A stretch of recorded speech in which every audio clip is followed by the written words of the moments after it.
So, busing reaction mo sa video ni Mr. Lakay Truck. May istorya nimo about sa kaibigan nating si Lakay Truck. Kung galing ka ng reefer, kung galing ka ng drive-van, hindi ka tatanggapin dito. Yun ang isang problema na sinasabi niyong pa-applyin si Lakay dito. Hindi siya matatanggap.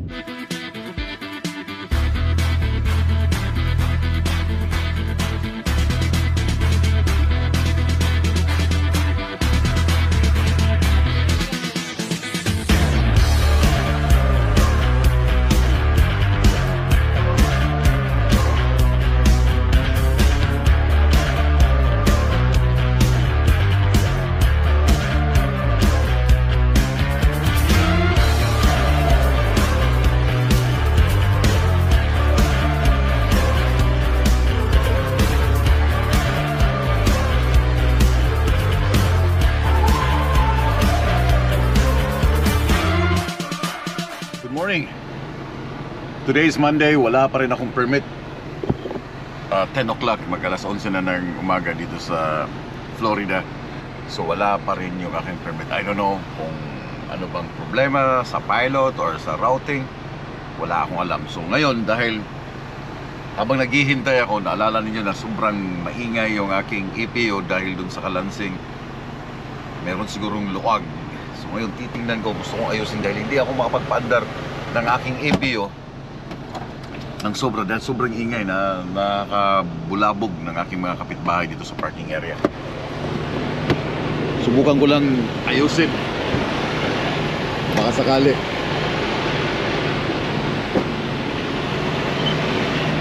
Meron nga pala akong biniling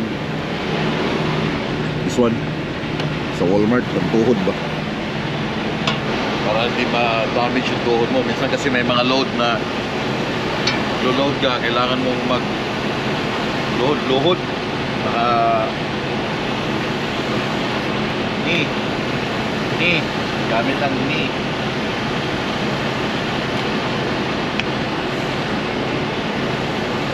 Pili na ako para hindi ma-damage yung aking tuhod. Dalawang tuhod ha, hindi one hood, tuhod.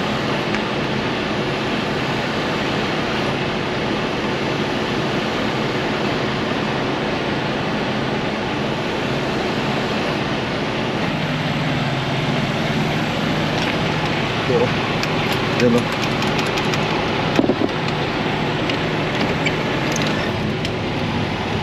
Natanggal kaya pala oh. Kita mo, wala palang tornilyo.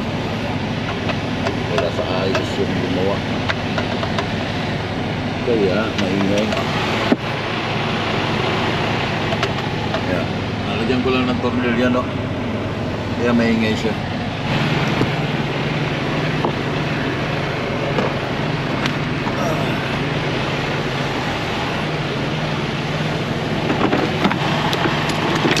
Sana meron akong nut.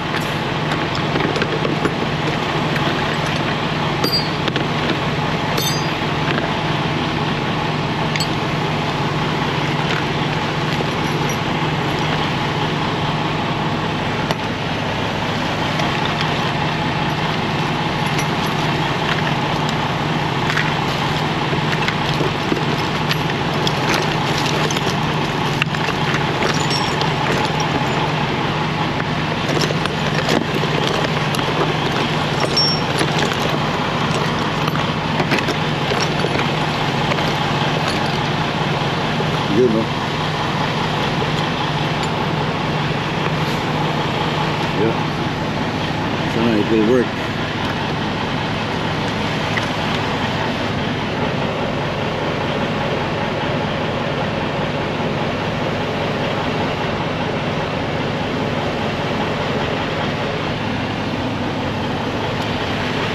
Hirap tukutin man.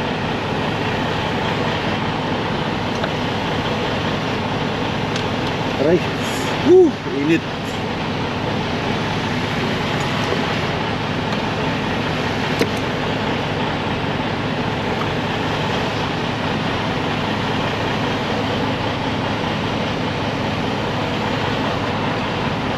Yun, sakto.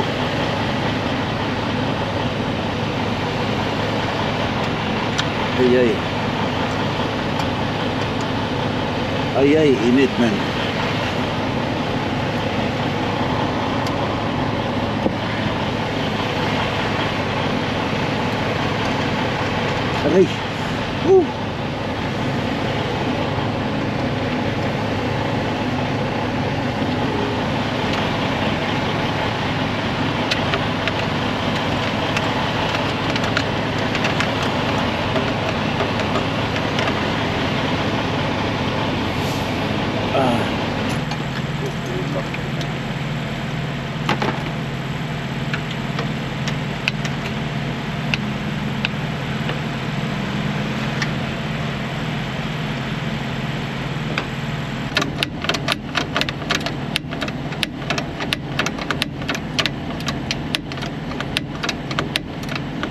hindi inaayos to ng mekaniko eh.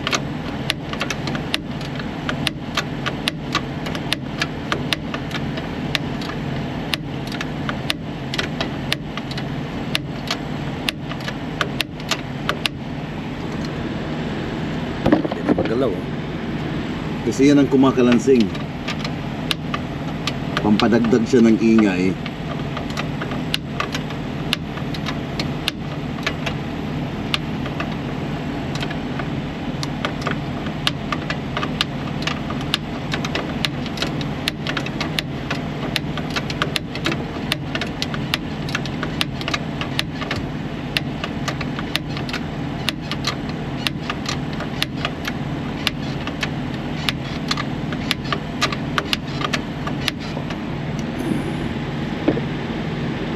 Nagpit na yata.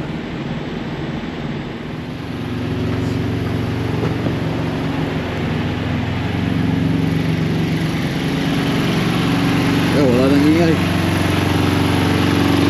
Malakas na talaga yung tunog ng generator pero yung kalansing wala na.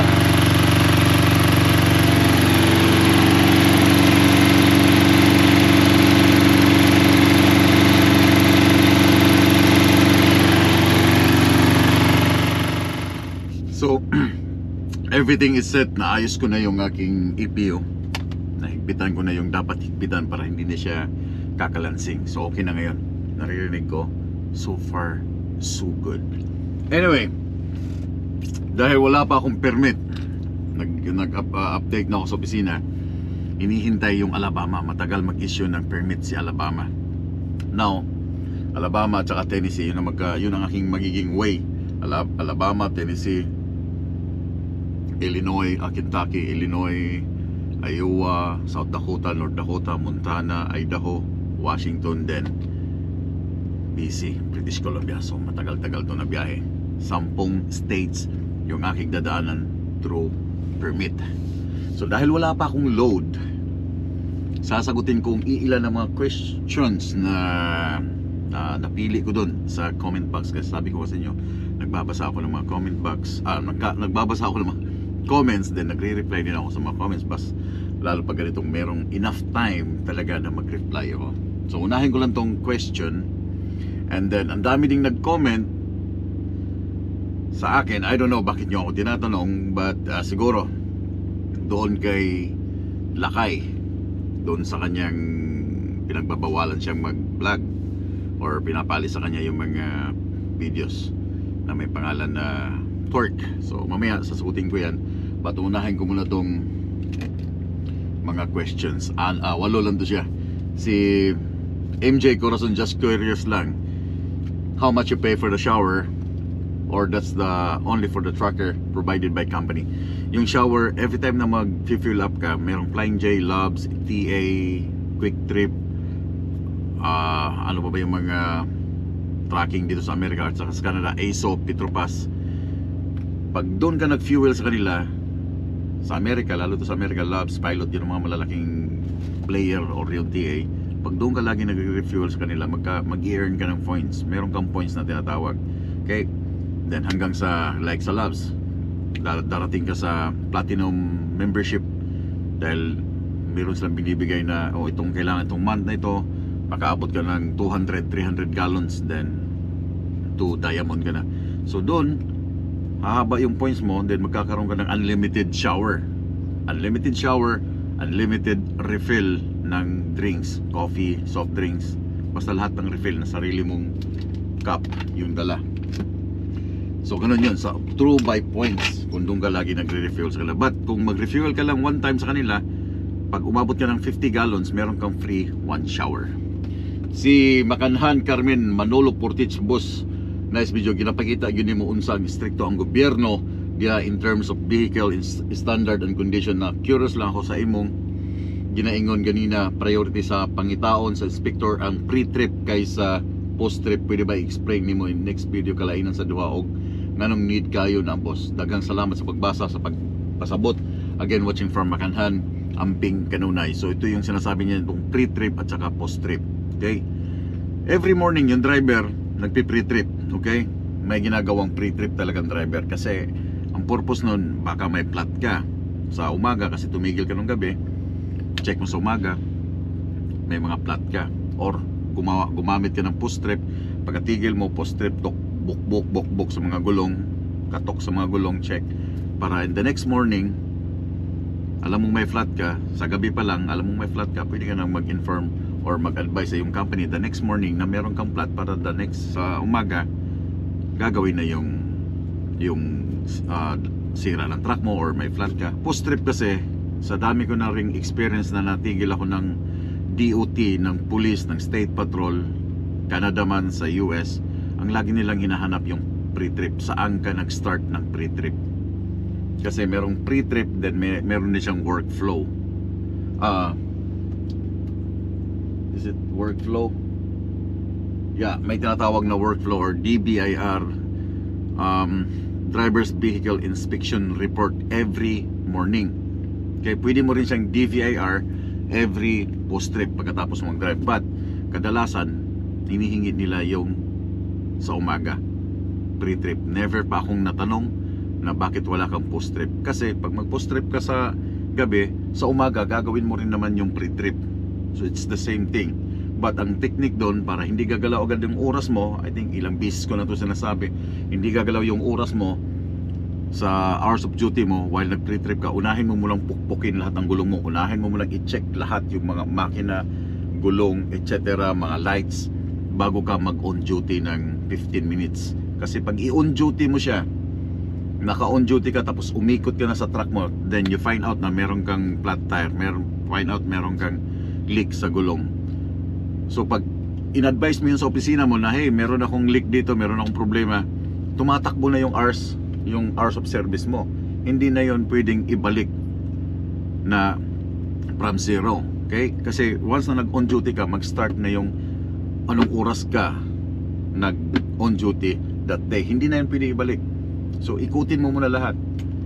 Then nakita mo clear lahat. Talagang pag wala ka kasing hinahabol na 15 minutes na pre-trip or 30 minutes, maikot mo lahat ma-check mo lahat, gagapang ka sa lalim, then wala ka nakita, then tsaka ka gagawa ng pre-trip 15 minutes workflow kasi alam mong wala kang problema sa truck, para hindi na tatakbo yung oras mo sa kakahintay kung kailan darating yung mekaniko. But yung nga sabi ko, yung pre-trip, mas yun ang hinahanap ng mga DOT, ng mga state patrol, kung saan ka nag-start, anong oras ka nag-start.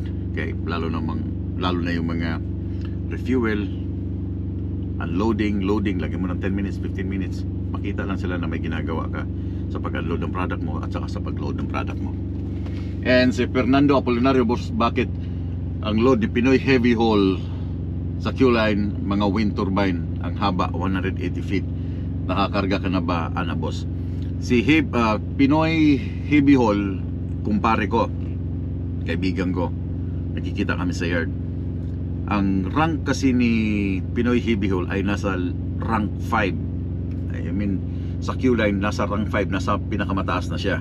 So ang load niya, yun na talaga yung mga big, mga heavy haul na talaga, mga malalaki. So ang rank ko pa lang ay nasa rank 4. Nasa baba pa kami ni heavy haul. Okay? Nasa baba pa kami. So kami, malalaki din ang load, but RGN, yung lowboy, ang karga mga 15 wide, 16 wide, 18 feet ang high, 16 feet ang high. Sa kanya matataas na kasi yun ang talagang doon siya nakatuka, doon pinagkatiwalaan siya ni Q-Line na doon siya ilagay. Kasi sa performance mo yan, pag magandang performance mo dito sa RGN, pag naghahanap sila ng mga heavy haul driver at nakita ka nila na magaling ka sa map reading, magaling ka sa mga permit, magaling ka sa mga situation, pwede ka nalang i-promote doon sa heavy haul kung merong bakante. Pero kadalasan dyan, maraming nag-aabang dyan, maraming naka-line up. So ako, nasa mababa pa ako dahil mas may nauna pa sa aking mga RGN driver na mga senior. So gusto din lang pumunta dun sa heavy haul na yan kasi maganda ang sweldo dyan. But nasa rank 4 pa ako, siya nasa rank 5. Yeah, follow nyo rin si Pinoy Heavy Haul sa kanyang YouTube channel, nandyan sa screen ninyo. And si Mig Song 8286, boss, nangyari na ba na pag iniwan nila yung load mo at nagbabtel ka, yung may-ari kinuha nilang load or hinila ng ibang truck? pag yung good mo na kagaya ng mga reefer, mga dry goods o mga dry van, may mga madaling nakawin, yung mga sapatos ang karga, mga drill, mga gamit pang mekaniko, pang gamit sa pambahay na pwedeng madaling ibenta. Huwag mo talagang i-unhook yung trailer mo. Okay, huwag mong subukang i-unhook yung trailer mo, lalo pag madali siyang saksakan ng trailer, ng truck at isibat. Okay, pero yung sa amin kasi mga oversized load, hindi mo pwedeng nakawin yan. Why? Kasi isa pang problema dyan, dapat may lifter ka doon sa frame ng yung truck. Merong lifter nga maghuhook doon sa gooseneck, kasi nakatungo yung gooseneck, kailangan meron kang lifter. Yan ang isa. Yung pangalawa, kailangan ng permit yan. Pangatlo, anin mo yan, nanakawin mo yung heavy equipment yan, saan mo dadalhin? Hindi mo naman pwedeng ibinta yan sa mining na, hey, ninakaw ko to, ibinta ko to sa inyo. Hindi pwedeng ganoon dahil may mga serial number yan, di ba? So yung mga reefer, mga dry van, mga flat deck na mamahalin na talagang pwedeng ibenta or mga gamit, huwag mong iwanan yung trailer mo. And si motorbike, anong lugar sa Amerika at Canada ang gusto mong puntahan? At sa bansa ng Amerika at sa Canada at ayaw mong puntahan? Pag bumabiyahe ka na dito sa Amerika at Canada, lahat ng lugar dito sa Canada gusto mong tapusin, gusto mong puntahan. Alaska, Northwest Territory, Yukon, Nunavut, everywhere na gusto mong puntahan dahil nandito ka na rin eh.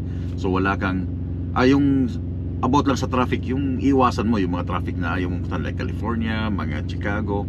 Pero once in a while, puntahan mo rin siya para at least nakarating ka na doon, nadaanan mo na doon, natulugan mo na, naihian mo na yan, tumae ka na dyan. Then the next time, huwag mo nang balikan dahil traffic eh. And si CTB RNR, watching from Milan, Italy, ask ko lang yung dashcam mo sa truck or sa car, if ever binasag yung windows mo or windshield tapos na-capture sa dashcam, magagamit ba ng pulis yung video? I only ask dito, hindi daw pwede gamitin ng mga pulis dahil pwede daw silang kasuhan ng magnanakaw ng invasion of privacy. Ang magnanakaw pa yung mag-file ng case doon sa pulis ng invasion of privacy. Why? Kaya nga merong dashcam para kita kung anong mga nangyayari eh. But I think sa Canada pwede mong gamitin, sa Amerika pwede mong gamitin, lalo pag meron kang dashcam na two-way channel, isa sa loob at saka isa sa labas, magkalugtong yun. Isa sa loob, sa labas, isa sa loob. So meron yan, puntahan niyo sa aking description, meron akong two-way channel sa Viewfo, magandang klaseng camera yan. Two-way channel, gamit nila is Sony Starfish, napakalinaw kahit sa gabi. So isa sa harap, sa labas, isa sa loob. So pag may nagnakaw diyan sa loob, binuksan yung ano mo, pwede mong gamitin yon as file at i-complain mo sa police na ito yung mga mukha ng mga nagnakaw. But first time ko lang narinig na may sinasabing ang magnanakaw pa yung mag-file ng case ng invasion of privacy. Kakaiba. Christian Rayo Rosca, Boss Marco, mangutan na lang ko kung ba curious ka ba, nakasulay ka naman ng biyahe, nagasakit ang imuhang tiyan, yung sumasakit na yung tiyan, or like ka ng kalibanga ba or kalibangon kay talagsara ba kay hunong og CR. Dito sa Amerika napakaraming, sabi ko nga, napakaraming rest area dito, napakaraming truck stop dito.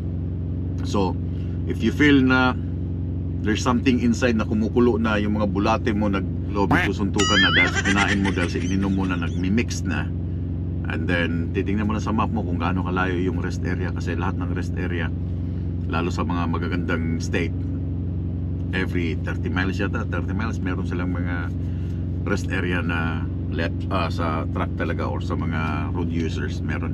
But papakita ko lang to sa inyong video na inabutan siya ng ganyang kalibangon during nasa loob na ng rest area. Panoorin ninyo. Pull into a truck stop and you've really got to go to the bathroom. The question is, will poor Larry make it? Poor guy.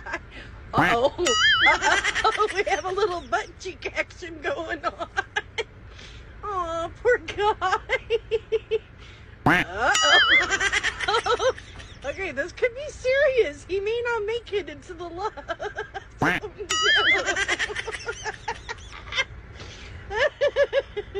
Oh my god. Truckers everywhere can relate right now.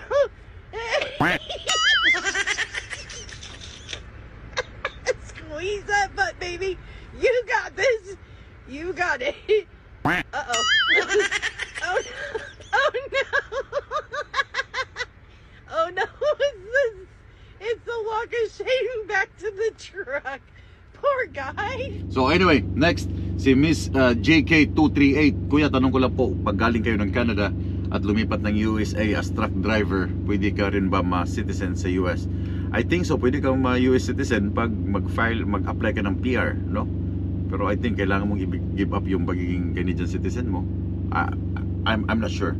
But yeah, i-research na lang sa Google kung paano. But hindi ko masasagot ng gusto yan. Baka mabash ako dahil baka mali-mali yung sasabihin ko. But i-research na lang sa Google or magtanong kayo sa USA Immigration o sa US Immigration kung pwede ba.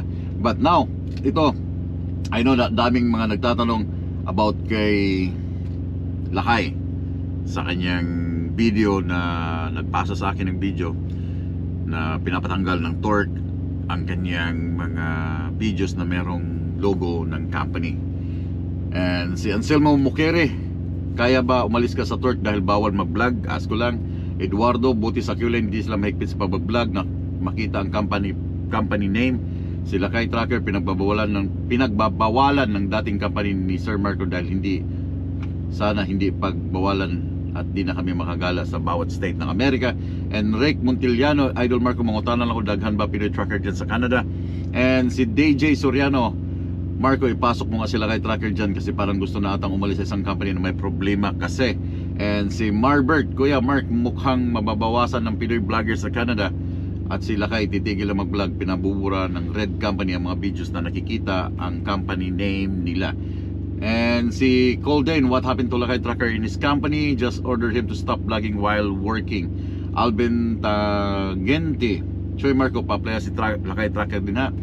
Uragong Bisaya, Boss Marco, na ako'y question on sa may makomment mo about kay Lakay Tracker, about sa iyang tracking vlog na ginapatanggal sa iyang vlog, sa iyang gitrabuhan na company, at wag na daw ipakita yung pangalan. Anong ma-advise mo dito sa mga tracker vloggers? And Red Cat Channel, Idol, si Lakay Tracker pinagbabawalan na mag-vlog na nakikita ang company. Tama naman yun, bawal yun. Kahit pumayag pa ang company, ang tao may salitang oo at mayroong salitang hindi, baka ikaw ang isusunod niyan, Idol. Patanggal mga video mo na may Q-line. Ang imposible pwedeng maging imposible. Sure, susunod na yung iba dyan. And Joshua Busing, reaction mo sa video ni Mr. Lakay Tracker, thank you and God bless.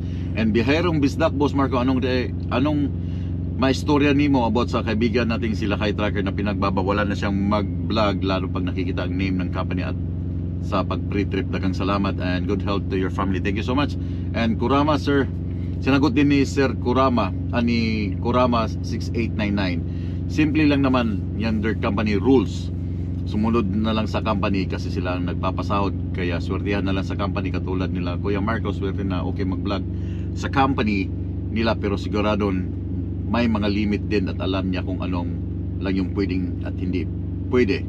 Yan yung issue kay Kuya Lakay. Tama yung tinatanong mo. Anyway, yeah, when I was in Torque, nandun ako sa Torque before, way back, pagkatapos ko ng pulse hauling. Medyo mahaba to, i-explain ko lang. Medyo pagkatapos ko ng pulse hauling, na fire out ako ng pulse hauling, di ba, dahil dun sa Indiano na nakalaban ko. Yung pulse hauling, ayaw din nila ng social media, ayaw nila na yung mga vlog. Kaya ingat-ingat din sa mga nagba-vlog, lalo pag nandiyan kayo sa Red Company. Nung nandun ako sa Torque, wala namang naging problema. Everything so smooth talaga ng pagba-vlog. Walang sinabi sa akin na alisin ko yung video. May mga nagsasabi sa akin na nung March 21, 2021, I think 3 years ago, yung natumba na truck, may nagsabi na kaya daw ako umalis sa Torque dahil pinalis daw ako dahil doon sa tinulungan ko yung driver na natumba. Hindi po totoo yun. Okay? Ang totoo po nun, kaya umalis ako sa Torque noong time na yun, okay mag-vlog. May mga, tingnan nyo sa baba ko, sa pinakababa ng aking videos, may mga vlog ako ng Torque, kita yung pangalan nila. Okay? Depende lang kasi yun kung paano mo papakita or i-showcase yung company nila. Okay? Paano mo i-showcase yung company nila. Depende yun sa vlogger.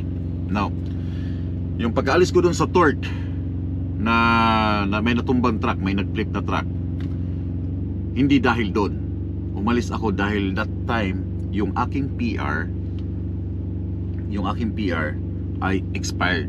So ang aking biyahe that time, kung panoorin nyo yun, pabalik-balik from Winnipeg to British Columbia. Winnipeg to British Columbia. British Columbia to Winnipeg.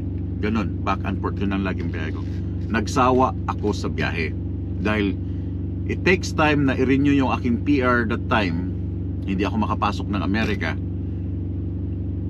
Pwede naman pala yung gamitin yung expired. Meron ka lang papel na nag-renew na hindi ko alam. So ngayon, dahil pabalik-balik ako dun sa aking point A to point B na highway na binabiyahe, nagsawa ako. Kaya that time, nag-uusap na kami ni Pinoy Manio. Nandyan yung picture niya na magkatabi kami sa pagtulog. Nasa Q-line si Pinoy Manio that time. Then ako yung Torque. Nandyan sa screen niyo. So sabi ko sa kanya, ipasok niya ako sa Q-line kasi gusto ko ring maiba yung aking, masubukan yung aking skills as truck driver. Basta marami kang matutunan pag once umalis ka dun sa comfort zone mo, umalis ka dyan sa yung palagi mong ginagawa. Okay? Maraming challenging dito sa tech. Maraming challenging yung problem solving. Marami. Basta subukan yung mag-deck. So hindi yun ang reason na inalis ako dahil doon sa video na yun. Ako mismo nag-resign na sabi ko papasok ako sa oversize load ng mga biyahe. So wala akong naging problema sa Torque. Kahit ngayon nandyan pa rin yung aking mga videos na never silang nagsabi sa akin na ipabura yung aking mga videos sa Torque. Nandyan. But depende lang yun kung paano mo i-showcase yung kanilang kumpanya sa viewers mo. Okay? Now, itong si Q-Line, iniingganyo ko yung mga kasamahan ko sa Q-Line. Meron na kami mga vlogger dyan eh. Pinoy Maniho, ako, si Quarter Mile na pa-sulpot-sulpot sa pagbablog, okay? Si Jayban, si Prisoner of the Highway, si Pablito, and si Lambert. I think si Lambert more on Facebook. And then meron pa si Pinoy Heavy Haul, anim kaming nagbablog. Meron pa si Nathan Jeronimo, yung dating naghuhugas ng truck but ngayon isa na rin truck driver, nagbablog din siya. Hinihikayat ko silang mag-vlog. Why? Kasi open si Q-Line sa vlogging. Ang ayaw lang ni Q-Line na magdadrive ka, yung magbibideo ka na hawak mo yung phone, nagdadrive ka. Kasi malalaman at malalaman yan kasi iba ang captured ng cellphone, iba ang captured ng GoPro. Okay? Kung nandito sa ulo yung GoPro mo, alam ni Q-Line na nasa head strap mo, right? Kasi ito distracted driving tong ginagawa mo. Pag nagbablog ka ng ganito, bawal yan. Nagla-live ka ng ganito, bawal yan. Pwede kang mag-live, meron kang phone holder dyan sa harap, pwede kang mag-live kasi alam nila naka-steady lang, nagsishake-shake lang yung phone mo. So, hindi ka distracted driving. Okay, wala silang pinagbabawal na bawal makita ang pangalan ng Q-Line. Mas gusto nila yun kasi pinopromote sila. Okay? Sino-showcase mo yung company nila. Pinapahugasan mo yung truck nila. Di ba?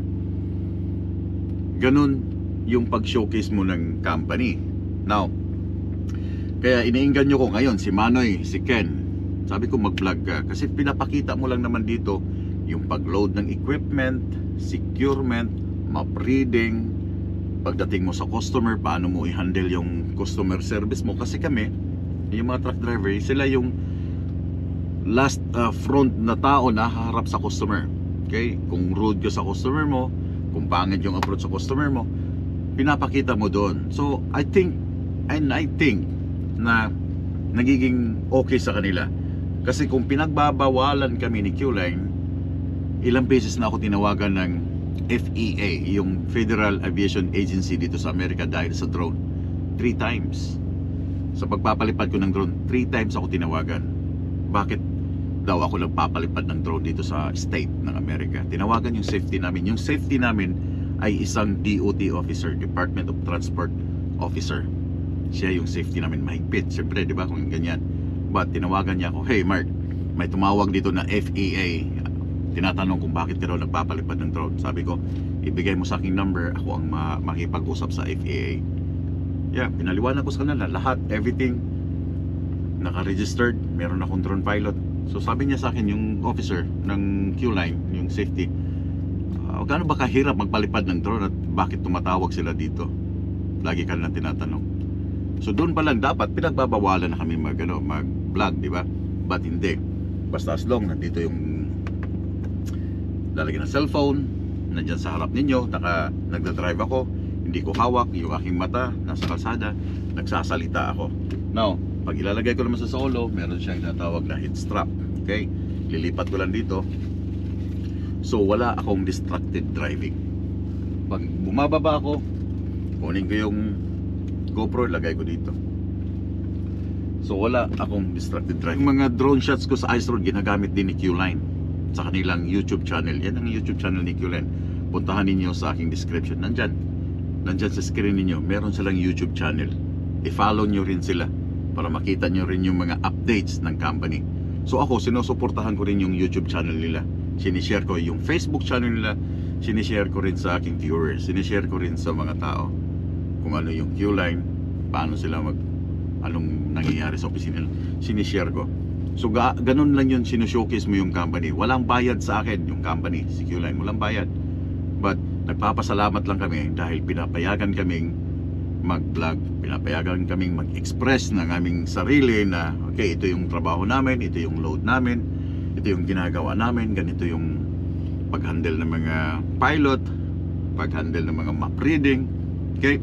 So now, ang dami yung sinasabi na papasukin si Lakay dito sa Q-Line. Ang problema, number one, kasi may pinasok na ako isang driver dito na merong 2 years experience sa reefer. Hindi siya tinanggap ni Q-Line. Kasi hindi siya tatanggap ng driver na walang flat deck experience at least 1 year. 1 year. Kung galing ka ng reefer, kung galing ka ng drive-on, hindi ka tatanggapin dito.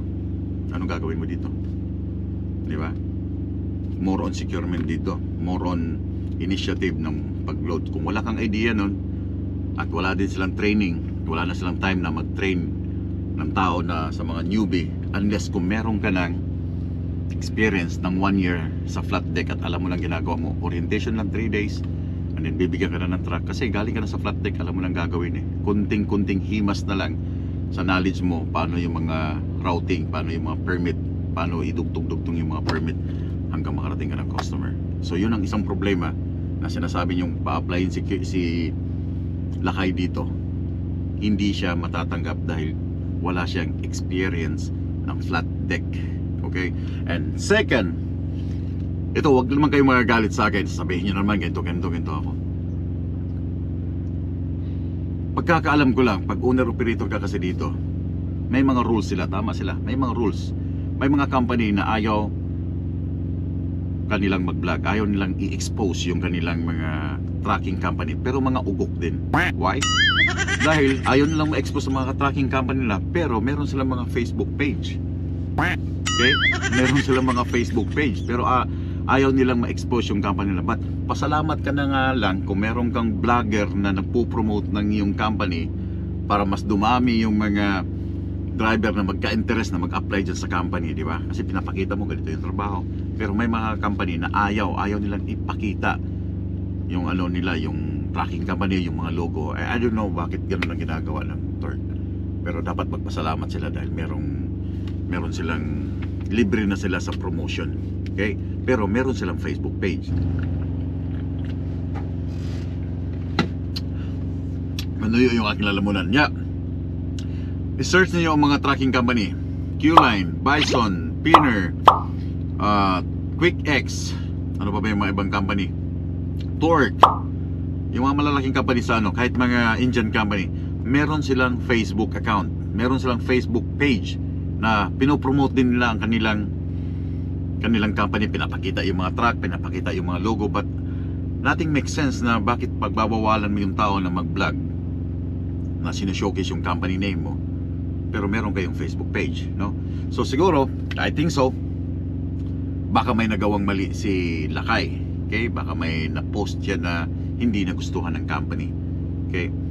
Baka lang hindi ako sure. Baka may pinost siya na hindi nagustuhan ng company na pinapakita niya or sinushowcase niya sa viewers. Siguro kaya ngayon na nakita nila yon, sinabihan siya na ipapadelete sa kanya yung mga videos. Kasi so far, the last few months, wala namang problema eh.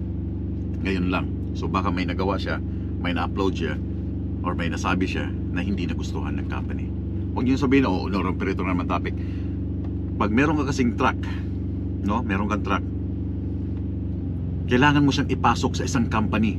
Kailangan mo siyang ipasok sa isang big company dahil hindi siya kagaya sa Amerika na mga owner operator dito na sila mismo kumukuha ng load sa load board. Silang namimili ng load. Kaya may kaibigan ako dito sa Texas na bago lang din siya nag-tracking. I think nanonood siya sa aking videos din. Kumuha siya ng truck na Volvo. After 4 years na shutdown na yung Volvo niya, na sira na yung transmission. Ngayon bumalik siya sa company driver dahil wala, talagang ubos ang kanyang kinita doon sa panisira ng truck. Alright, for those who've been asking about my own truck,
whoo, god damn. Why? Kasi umaabot siya ng 3 months na takbuhan. Dahil sabi ko nga, silang kumukuha ng load nila sa load board dito sa US. Pagdating nila sa Florida, siguro hanap sila ng load sa load board. Walang company, sila lang mismo, tracking company nila. Kukunin ko yan, babalik sa Texas. May mga price kukunin ko yan. Then makipag-deal ka ng broker, o ito yung aking bigay sa'yo. Sa Canada, hindi. Magkaiba sa Canada. Pag meron kang truck, ipapasok mo talaga siya sa isang malaking company. Kasi halos lahat ng load sa Canada nakukuha na ng mga big companies dyan sa loob. Like Q-Line, yung mga load ng mga nasa Q-Line na. Okay?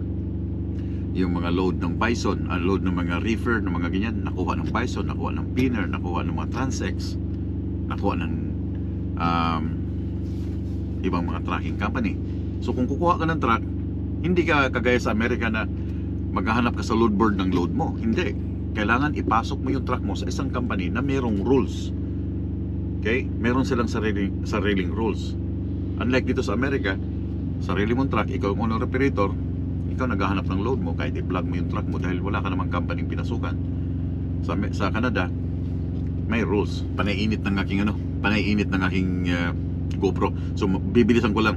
Kaya yung sabi ko, merong truck sa Q-Line na mga owner operator ng mga big trucks na mga classic, ipinapasok talaga nila. Kasi hindi sila makakuha ng load outside. Kasi ang lahat ng load nakuha na ng isang malaking kumpanya. Okay? Kaya ni Q-Line, pag kailangan niya ng another truck na mag-haul ng kanyang freight, kukuha siya sa ibang company. Di ba? Ganun. Iba sa Amerika na owner ops, load board, kuha ng load mo, gusto kong pumunta ng Texas, gusto kong pumunta dito, sila na mismo namimili dun sa computer, magkanong price, magkanong bayaran. Sa Canada, iba. Papasok mo talaga sa isang big company para makatrabaho, pero meron kang rules na susundin sa kanila. Yun lang. Hintay ko lang aking permit, and then babalik ako dun mamaya. Kung lalabas ngayon, babalik ako dun mamaya sa Alabama para i-hook up yung aking trailer. Din maghihintay ako ng aking pilot kung meron ng permit. So daghang salamat sa mga nag-comment, sa mga nagtanong sa akin. Then sana satisfied kayo sa aking naging sagot. Daghang salamat.